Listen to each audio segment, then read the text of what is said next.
Good evening. I'm going to start the budget presentation. Before I start that, I just need to point out where the exits are. So there are 2 exits there and 1 exit to the back if there's anything. And this is a smoke-free campus. I work at central office. I'm the communications person, so I'm going to present our budget presentation. If you have any questions, feel free to ask. So just to give you a framework on Valley Central, right now we have 4,242 students, which is about 140 more students than we thought we were going to have last year at this time.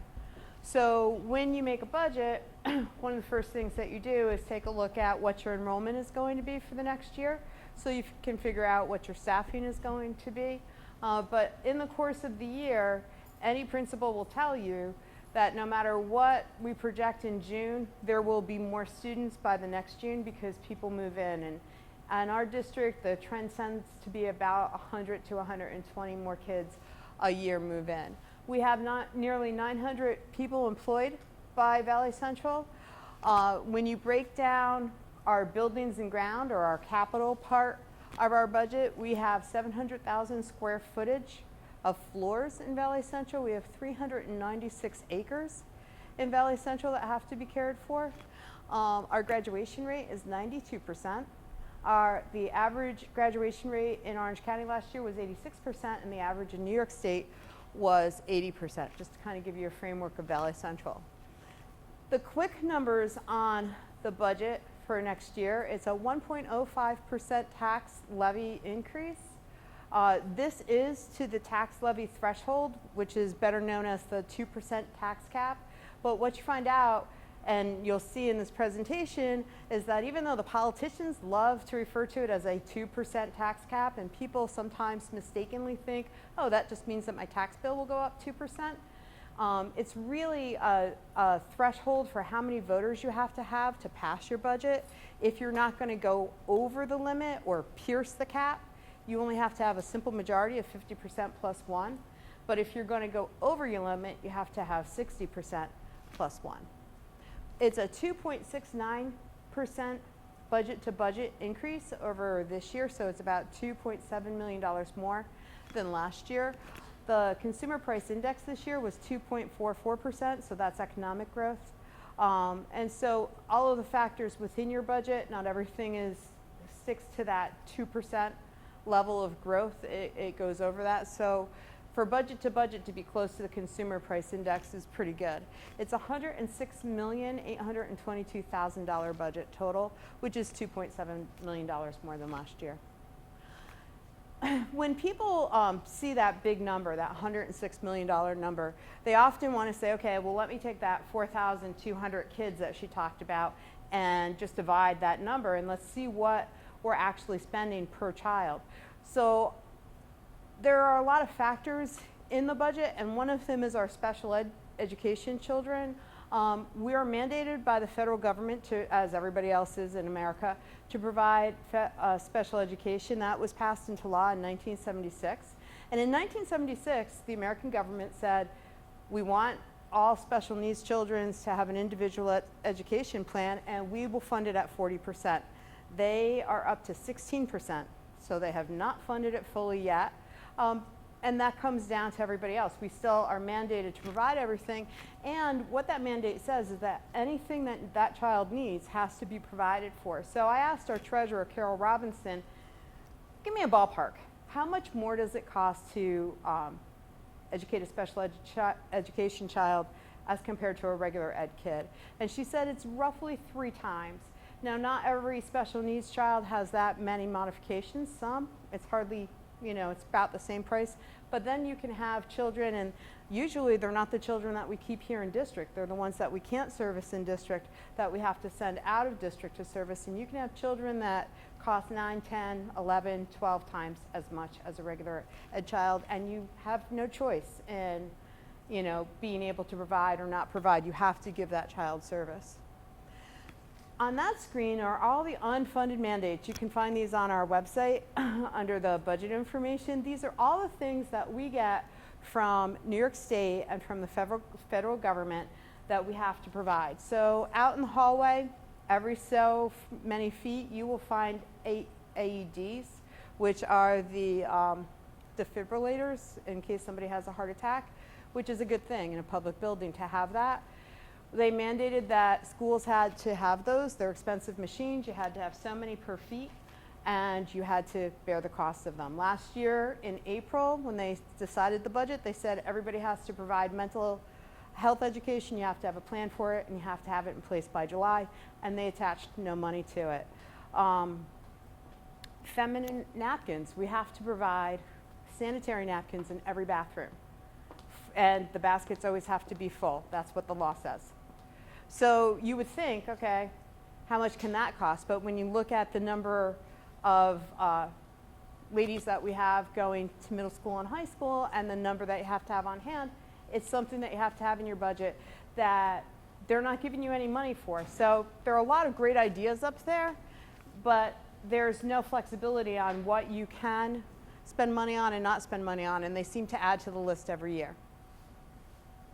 State funding of education. So in January, the governor gives his proposal, but the budget is actually passed by the legislative house. So the governor says, this is what I think the budget should be, and then there's a lot of debate. One of the biggest parts of the budget is public education funding, and we had James Scoofis here on April 11th when we did kind of this show, but a lot more in depth. And we talked about foundation aid. Foundation aid is the formula that they come up with to decide what a school gets for its state aid, and it makes up the majority of our state aid. Some of our state aid is excess aid and building aid, but the biggest number is our foundation aid. In 2007 and 2008, the state of New York was challenged. Basically, the challenge came that they were not providing enough foundation aid to provide a sound and basic education as is constitutionally mandated in the state of New York. The state of New York lost, and the public schools won, and the judgment was that by 2010, 2011, they had to fully fund foundation aid. They have chosen to ignore that. Valley Central this year is at 78%. They literally, if you look at the foundation aid run, the state aid run that you can get from the state website for, well, state aid, you can get it there, you can get it off the comptroller's website. If you look at it, there's a number. They tell you exactly what your state aid should be and then what you're going to get. So we're getting 78% of our full state aid this year, and we've gotten 78% since 2007. This year alone, we would have $8 million more in our budget to work with if we got fully funded. Since 2007, we would have had about $107 million more than the entire budget year for next year. That's what we're short in state aid. This is what the pie chart of our revenues looks like. We are 35% at state aid. Our state aid is 37.3. I think it's supposed to be, I want to say like 46 is full. The tax levy is 61.6 million. And then we have a few other little things. I'll explain pilots in a minute. From our fund balance is really our unappropriated fund balance because you're allowed to have different reserves for different needs.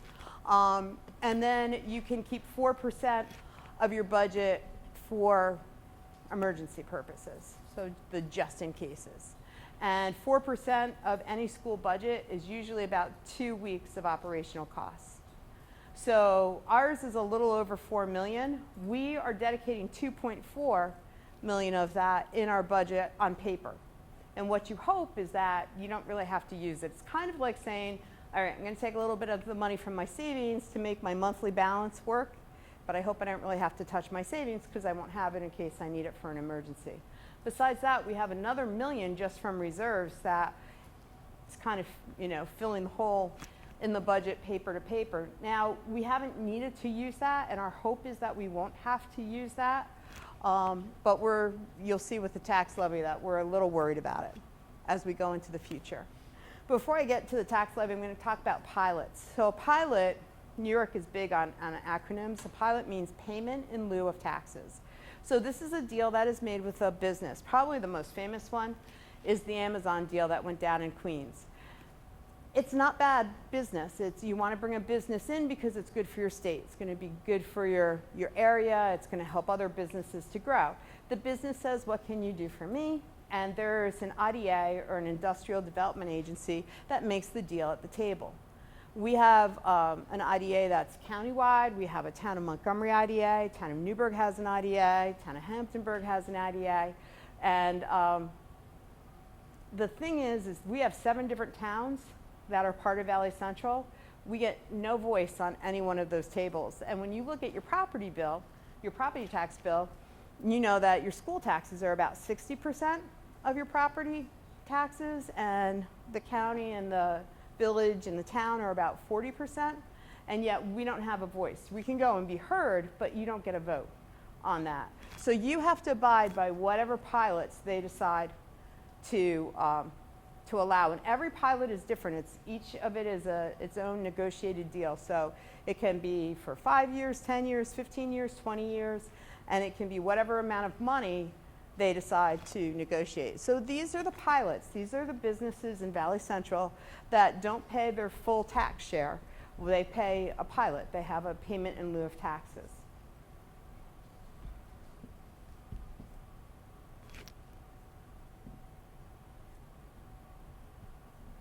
Skip one?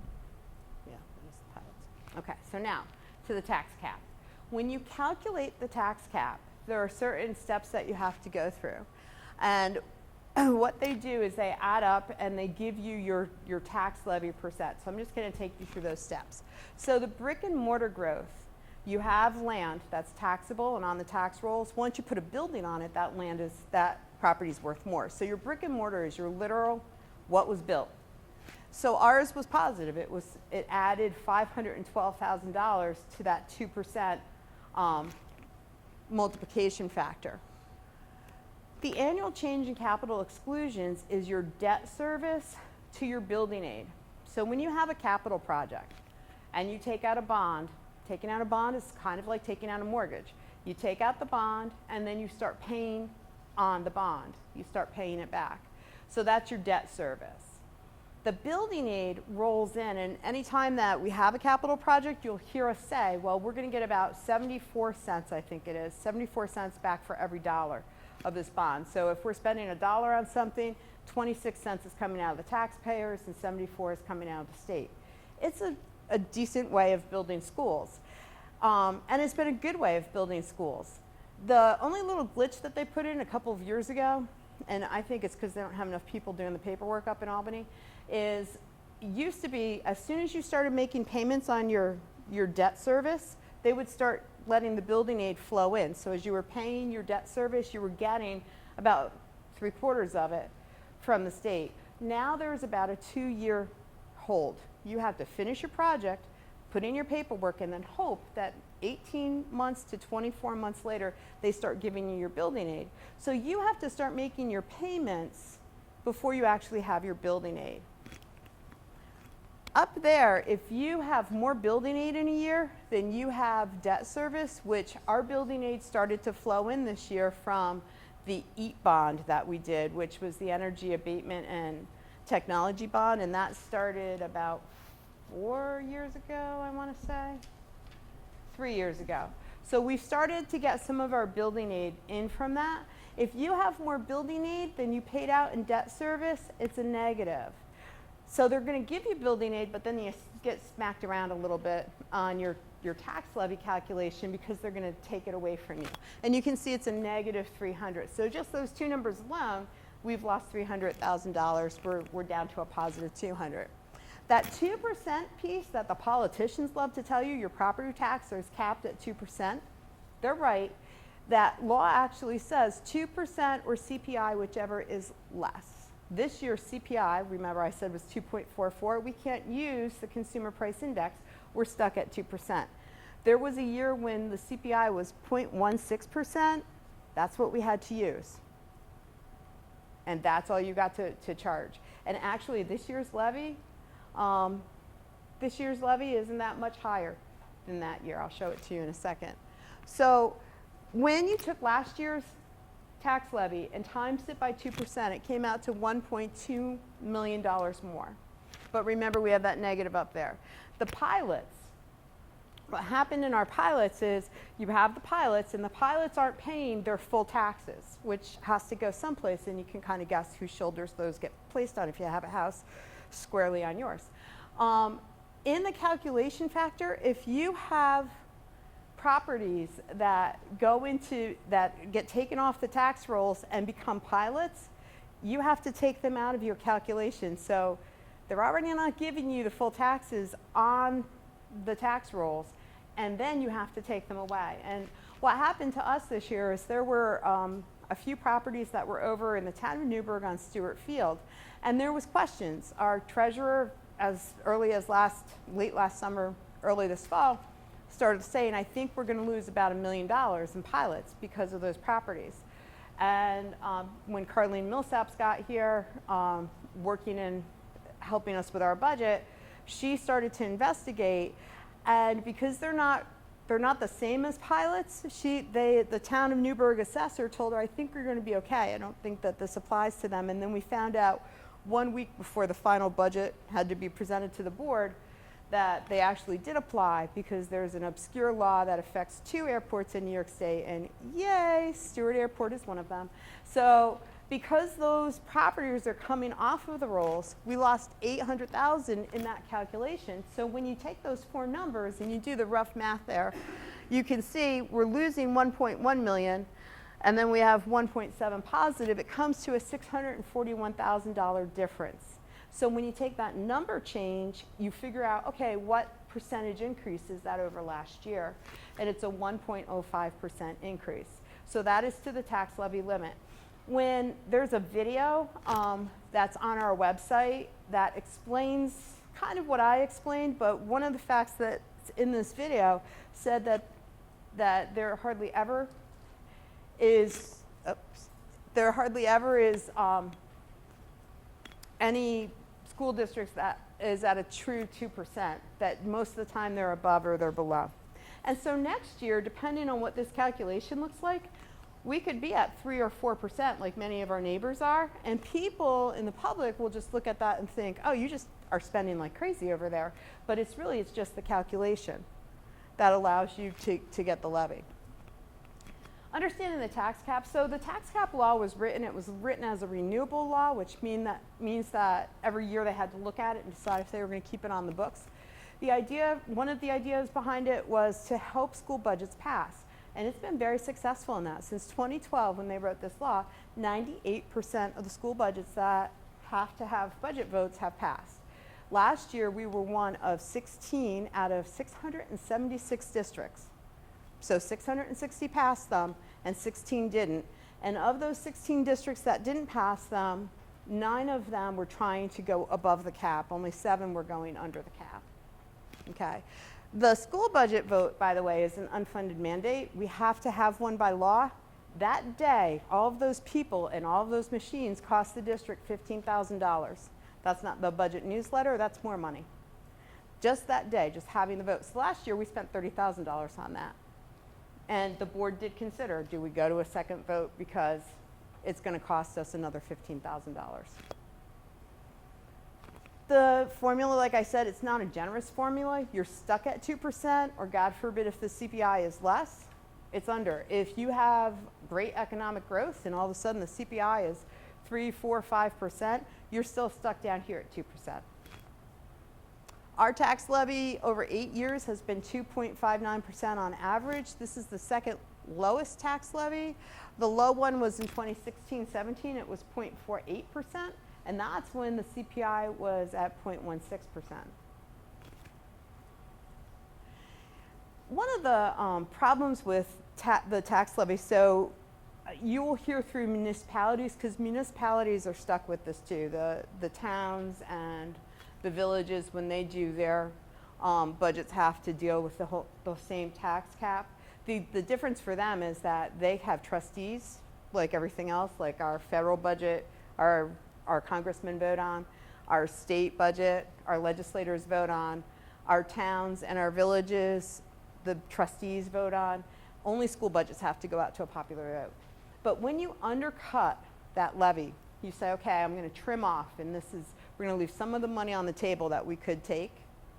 What happens is it has a cumulative effect, because you could use that money. Had you taken the full levy, then that's what you would be calculating that 2% by in the next year. If you don't take the full percentage that you can get, what happens is you're leaving money on the table that year, but you're leaving money on the table for years to come because of the cumulative nature of it. So in our district last year, the full levy could have been 4.09%. The board felt that no, community can't handle something over 4. They brought it down to 3.76% is what I think they agreed upon. So they already left some money on the table. Had they taken that 4.09%, we would have had more of that 2% to calculate. And if you didn't foresee all of these different things, your debt service and your building aid and those pilots, it leaves money behind. And there are places that have done this so many times. There's a school district in Orange County that has done it so many times. They would have to do an 11% tax increase. They're only going to 9 because they've depleted their fund balance. And then in our own district, we have one of our villages that kind of did the same thing. They kept undercutting that tax levy and then depleted their fund balance. What happens if you deplete your fund balance? And the fund balance is the unappropriated part. If you deplete your fund balance, you're put into fiscal distress by the state. So the comptroller comes down and says, oops, shouldn't have done that. And when you go into fiscal distress, it's like your credit rating. It's like your personal credit rating. It's like going into kind of bankruptcy and your credit rating goes in the toilet. And then now if you have to do repairs and you have to get a bond, now what the taxpayers are going to pay back is going to be higher because your bonding level has dropped. So it's kind of like playing Jenga, you know? You start pulling out those squares and you go, well, we'll take it from here, but it has so many different things that are affected by it. The other thing about your tax cap and going to your levy limit is you don't know what the next year is going to bring. Your foundation aid is legislated. We went through a period of time with the rest of the state where what they did is they would give us our foundation aid at that 78%, and then they took money on top of it for the gap elimination aid because they said, oh, the state's in crisis, let's take it from the children. And that's what they did for 5 years. They took it from schools. And there was no rhyme or reason because I used to look at those things across the county, and Valley Central got hit pretty hard every year with gap elimination aid. So you never know what they're going to come up with next. When Senator Skoufis was here, he spent some time talking about we need to fix this. And he talked about progressive taxes and property and going to an income tax system. But, you know, I've been in education for 34 years. They were talking about not having it on property taxes 34 years ago, so maybe our great-grandchildren.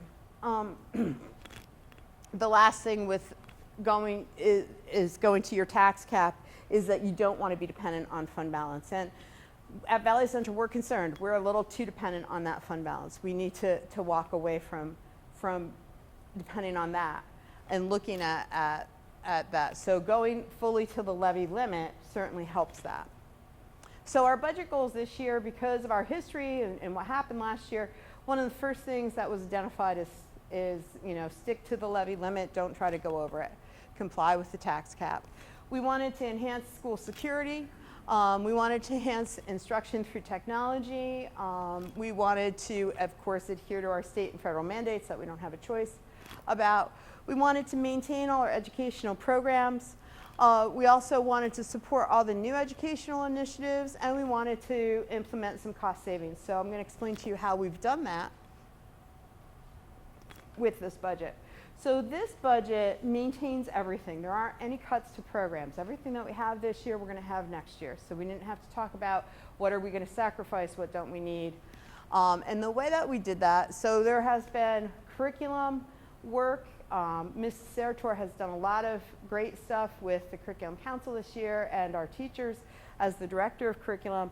And there's new curriculum work in social studies. We've continued in science with Generation 21, Science 21. And also you did a lot with the music and scaffolding the music and getting them. And that work is going to continue. And that's always like, it always sounds like, well, that's curriculum, that's not for the kids, but that's program. So that is for the kids. So that stuff will continue. What's really exciting is our STEAM program. So Valley Central has been behind the rest of the county with our STEAM offerings, especially at the elementary level. Other schools have had programs that kids got across grade levels or across schools. And we've had an enrichment program, and it's been a great enrichment program, but the enrichment program is literally this. It is 6 days a year for the children that can stay after, whose parents can pick them up in 4th grade, and then we added 5th grade. So it really affects maybe 40 kids, if we're lucky, in each school. So it's across the elementary schools, but that's what we offered. So when we looked at STEAM, and Mrs. Sarah Torr had her curriculum meetings, and we have one more coming up in June, STEAM came up as very much a big topic. STEAM is science, technology, engineering, art, and math. And so she looked at what curriculum we had in place, and knowing the elementary buildings as she did because she's been a principal for so long, she said, you know what, our computer program, could we update our computer program so all the kids get computer K through 5? And so right here in Berea, they piloted a program that, besides getting, you know, the needed computer skills, they started bringing in robotics and coding. And the kids are getting that now kindergarten through 5th grade.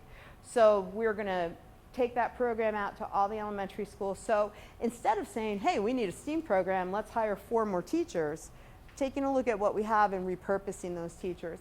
Makerspaces is something that plays on collaboration and creativity and innovation. And at our middle school, our new middle school librarian has started to bring makerspaces into her library program. And so we're going to be having her help the elementary librarians do the same thing. So again, it's taking that traditional library program and saying, maybe this is a little 20th century, and bringing it up into 21st century standards. Our mental health program, we want to expand into social and emotional learning. And so we're looking at initiating the Ruler program that's through the Yale Center of Excellence. And what that will do is infuse social emotional learning throughout our curriculum and across our district. We're going to expand our one-to-one mobile program. So we have a Chromebook program. If you've got a middle schooler, you know this. They get a Chromebook in 7th grade. 8th grade, we expanded it to 9th grade. We don't want to take those 9th graders who have had a Chromebook for 3 years and not give them a Chromebook next year. So we're going to look to put it in 10th grade, and if in June we can do it, we might even expand it to 11th grade. And that was always the plan with the Chromebook rollout, that eventually it would follow them all the way through senior year. We redid our weight training room 4 years ago, but we cut our strength training coach. And so there wasn't somebody to actually help the kids use that. So we're going to put back that stipend. And also lacrosse has, you know, blossomed, and we need an assistant varsity girls lacrosse coach. There are a few other things that are in, but what's being added here are really small ticket items. The budget dollars at Valley Central, this is called the 3-part budget. The program is 83%. The administrative is 9%. The administrative is the principals and the directors, the superintendents, and without those folks, the program, they kind of oversee what's going on and make the program happen. So really 92% is the program, and the capital is the school. It's the literal building that you're sitting in. Without that, it's kind of hard to have school because kids don't like to come to school when one snowflake flies. Imagine if we told them we have to sit outside. So tax impact this year, that's our simply put. If you have an assessed value, so that's not your real market value, but your assessed value, if your house, my house is in the first one at $100,000 assessed value, so that's going to cost me $3.15, which I always try to make a framework. To me, that is a large iced tea at Dunkin' Donuts, and I leave a tip that day. So that's what it's going to change for a month, or $40 a year. And then if you go to the bottom, you can see that it's $9.44. This is about one third of what it was last year. Yes. Okay. One of the things that the board was asked to do last year was take a look at the senior citizen exemption. The request came at a point when it would not have made a difference for that year. It was passed, I think, March 1st when that request came. So Mr. Xanthus promised that the board would take a look at that, and the board did. In February, Mrs. Millsaps did a study of the entire county and what people were offering as senior citizen exemption. And basically, the exemption part is those salary scales. our salary scales had not been updated since 1995. And so you can imagine we were at the bottom of the county. And so the board, it wasn't much of a discussion. They said, you know what, we need to raise them. And so they made the commitment to raise them to where the majority of the other schools were. There were about 12 to 14 schools that were at that salary scale. And they said, okay, we'll go there this year, and we promise that we will take a look at it again next year to see if we can't get to the couple of schools that were in the top. And so what this means for any senior citizen is that if they make that certain salary range, or that's their income range, that's the % reduction that they get. And when I talked to the town of Montgomery assessor about it, he promised that he would take a look at all of the applications that didn't make it in the first round when it had been lesser, and he would bring them over and bring them through to that. There are two other things that we're doing that aren't going to have very much tax impact. One of the revenue sources in this year's budget is a $258,000 budget transfer, and simply put, what that is they did the capital projects and we're done. There's $258,000 left. You could put it in the capital or in the general fund and just put it back, or you can transfer it to capital projects. And by transferring it to capital projects, if you use it for a capital project, you get that 74 cents on the dollar back. So there will be an additional savings because you'll get additional building aid back. So if you've been in the high school auditorium, there have been a lot of upgrades to the auditorium. I was there last night for the band concert. Thought I better dress really light because it's always hot in there when you put all those people in there. And it was lovely. There's a new cooling system. It was great.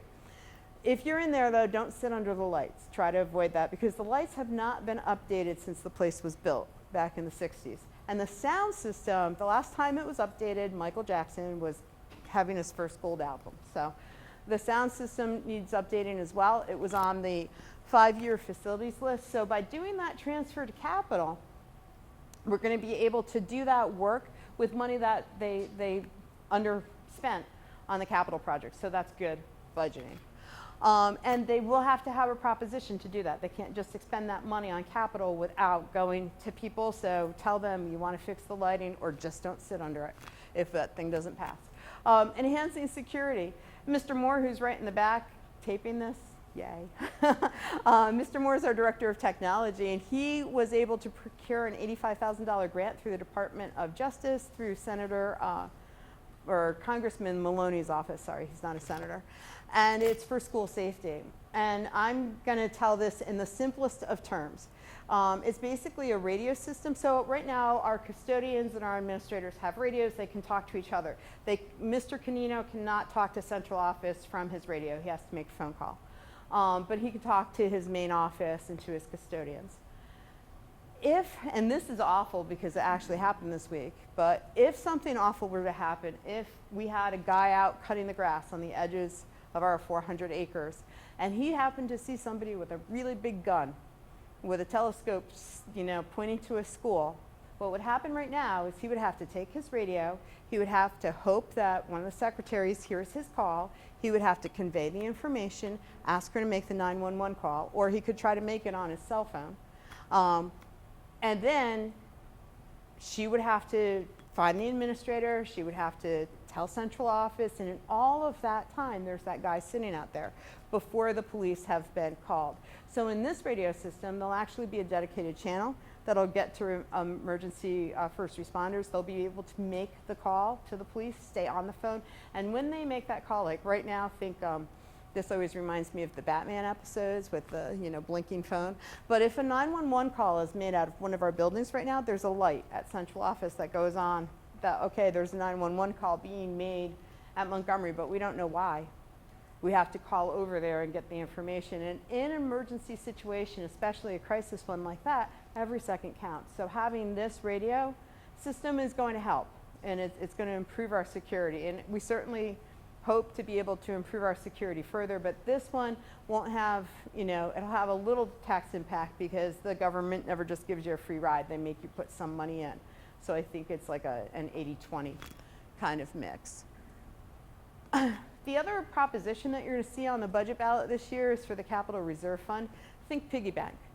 I want a piggy bank, so I'm going to save for my vacation. So I buy the piggy bank, and I put it there. You don't even have to buy this piggy bank, you just have to get it off of somebody's garbage pile. Because all you're doing is making a reserve account. You're just setting up an empty shell.